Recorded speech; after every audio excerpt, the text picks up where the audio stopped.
In 1964, an article by Alexander Cassandra was published in a teacher magazine in the USA.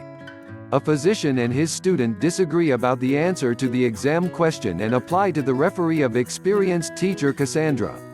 The question is as follows. How do you find the height of a building with the help of a barometer? In response to this question, the student writes, I tie a string to the barometer, hang down from the roof of the building and measure the thread at the point where the barometer touches the ground. Of course, although this is not the answer the teacher expected, the height of the building can be measured by this method. In order not to extend the discussion, Cassandra asks the student to answer this question with another answer right away. This time the student. But there is no single answer, there are many methods, he replies. Well, says Cassandra.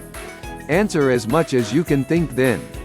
But if possible, let's understand that at least one of the answers worked on physics. Quote. The student's first answer is. You leave the barometer down the roof and calculate how many seconds it hits the ground with a stopwatch and find the height with the formula x equals 1/2 xg(xt)2. Although this is not the expected answer, the answer contains physics information.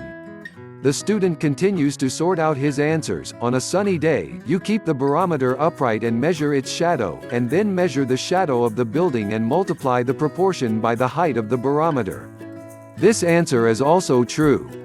The third answer of the student is as follows. While climbing the stairs, you will mark the height of the barometer repeatedly along the wall and multiply the number of signs and the height of the barometer. This is also true, of course, but the fourth answer causes teachers to swallow their little tongue, because it is understood from the answer that the student knows physics very well. Shakes the barometer. You tie a small rope on the ground first and then on the roof, calculates the difference between the length of the rope and the rocking periods and Newton's G coefficient and find the ratio from the difference between the 2 grams coefficients. There is nothing left to say, it is clear that the student has passed the class. The student smiles and says with his effect, but I think the best thing to do is to go to the doorman and give the barometer a gift and ask him to tell the height of the building in return.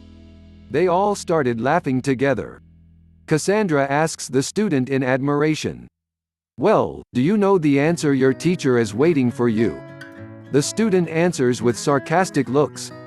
Yes, it was waiting for me to write that we need to calculate the difference between them by measuring the air pressure on the roof and on the ground. Cassandra curiously asks the question, well, since you knew the answer, why didn't you write it? Quote. The student shrugs and says, because I'm tired of being stupid.